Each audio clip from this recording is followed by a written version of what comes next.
Welcome, yearning souls seeking wisdom and enlightenment, to biblical cinema. Here, we don't merely recount ancient histories. We immerse ourselves in a divine tapestry woven from sacred words to uncover timeless lessons, profound truths that still echo powerfully today. Join us now on this journey of discovery, not just to read but to feel, not just to hear but to understand the wondrous messages from the dawn of time. And in today's special spiritual expedition, we step into the life of a colossal figure, a shining beacon of perseverance, a soul aflame with devotion, the prophet Jeremiah. His story is not just a record from the past. It is a living wellspring of inspiration, a compass for the soul, a mirror reflecting our own journey through chaos and faith. Come with us as we unfold each sacred page, each layer of meaning within Jeremiah's turbulent life, his harsh yet hopeful prophecies, and the eternal messages that still move the hearts of generations. Chapter 1. A Call from the Womb. Did you know? The name Jeremiah, echoing through millennia, carries profound weight. In ancient Hebrew it means, "The Lord exalts," or "The Lord establishes." Jeremiah was no ordinary man. He was one of the few chosen by God, before birth, before breath. Imagine it. God knew him. God chose him. God set him apart. From his mother's womb, he was born in Anathoth, a city just 5 kilometers northeast of Jerusalem.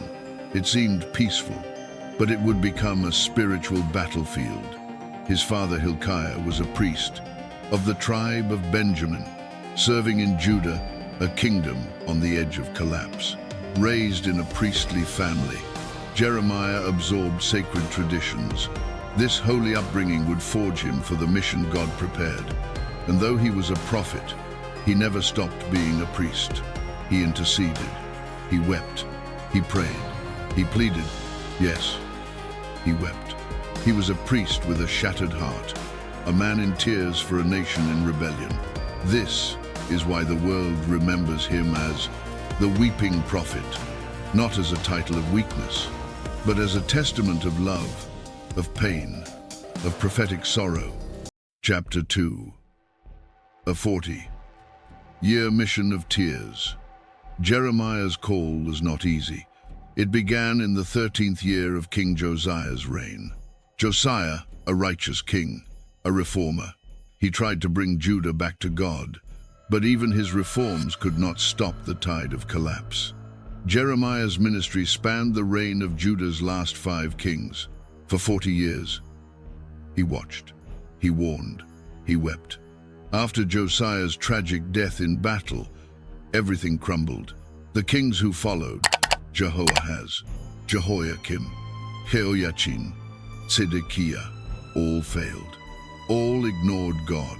All embraced idolatry and corruption. Jehoiakim even burned Jeremiah's scroll, as if he could silence God by fire. Jeremiah pleaded. He warned of Babylon. He begged Zedekiah to yield to prevent ruin. But Zedekiah refused. He allied with Egypt, and Babylon came. Jerusalem fell. The temple burned, and Jeremiah witnessed it all. Chapter 3. The Book of Jeremiah, a prophetic epic. Jeremiah's book is no small prophecy. It is the longest prophetic book in Scripture. 12 minor prophets combined are barely a third its length. His writings carry weight, depth, symbolism, and a voice that thunders through time. He exposed Judah's sin.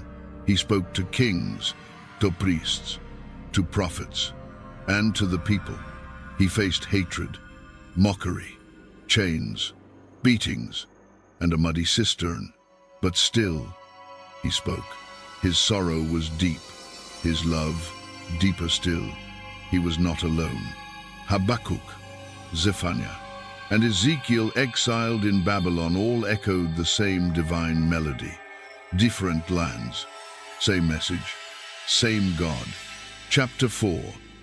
History and destiny intertwined. To understand Jeremiah, we must see his world. Assyria collapsed in 612 BC. Babylon rose. Nebuchadnezzar's armies marched, and Judah trembled. 3 times they came, 3 sieges, 3 devastations. In 604 BC, the first exile, Daniel was taken. In 597 BC, the second wave, Ezekiel exiled. In 586 BC, the final blow, Jerusalem burned, the temple destroyed, Judah fell. And Jeremiah, he was spared. The Babylonians respected him. God protected his prophet, even in Iran. Later, he was taken to Egypt. Against his will, his end is veiled in silence. Some say he was stoned by his own people, but scripture leaves us with quiet. Chapter 5, Prophet to the Nations.